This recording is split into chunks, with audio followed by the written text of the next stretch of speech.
Yeah.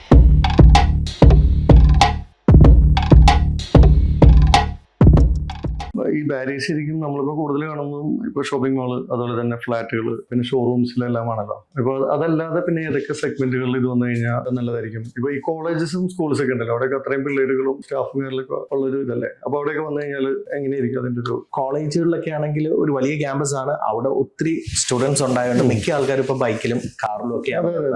അപ്പൊ അത് എനിക്ക് തോന്നുന്നു മാനേജ് ചെയ്യാൻ പറ്റാത്ത രീതിയിലുള്ള ഒത്തിരി ഇഷ്യൂസുകൾ പല കോളേജുകളുണ്ട്. നമ്മൾ പല കോളേജുകളുമായിട്ട് ഇപ്പോൾ വർക്ക്ഔട്ട് ചെയ്തുകൊണ്ടിരിക്കുകയാണ്. അപ്പം അവിടെ മെയിൻ ആയിട്ട് ബൈക്ക് വരുന്നതും പോകുന്നതും ഒരു ടൈം ഉണ്ട്, പീക്ക് ടൈം ഉണ്ട്. ഭയങ്കര റഷാണ് അവിടെ ഈ സമയത്ത്.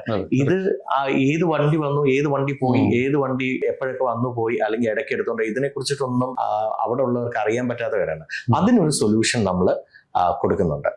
ആ ഒരു സൊല്യൂഷനിൽ കൂടെ ഇവരുടെ വെഹിക്കിൾ, ഏതൊക്കെ വെഹിക്കിളാണ് രാവിലെ എൻറ്റർ ചെയ്തത്, ബാരിയർ ഉണ്ടാവും. പീക്ക് ടൈമിൽ നമ്മൾ പല രീതിയിലുള്ള സൊല്യൂഷൻ കൊടുക്കും. ഏതൊക്കെ ടൈമിലാണ് ഈ വെഹിക്കിൾ പുറത്തു പോയത്, ക്യാമ്പസിന്റെ അകത്ത് എപ്പോഴും വന്നു, എപ്പം പുറത്തു പോയി, ഇതാണ് നമുക്ക് കറക്റ്റ് ആയിട്ട് അറിയേണ്ടത്.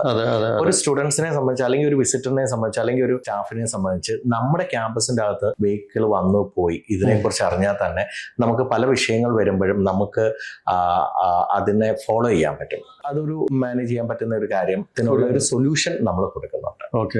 അത് ആക്ച്വലി ഒരു സിമ്പിൾ ഒരു മെത്തേഡ് അല്ല അത് നമ്മൾ ആ കോളേജിനെ കുറിച്ച് പഠിച്ച് അതിന്റെ ഓരോ കാര്യങ്ങളെ കുറിച്ച് മനസ്സിലാക്കിയിട്ട് ചെയ്യാൻ പറ്റുന്ന ഒരു സൊല്യൂഷൻ ആണ്.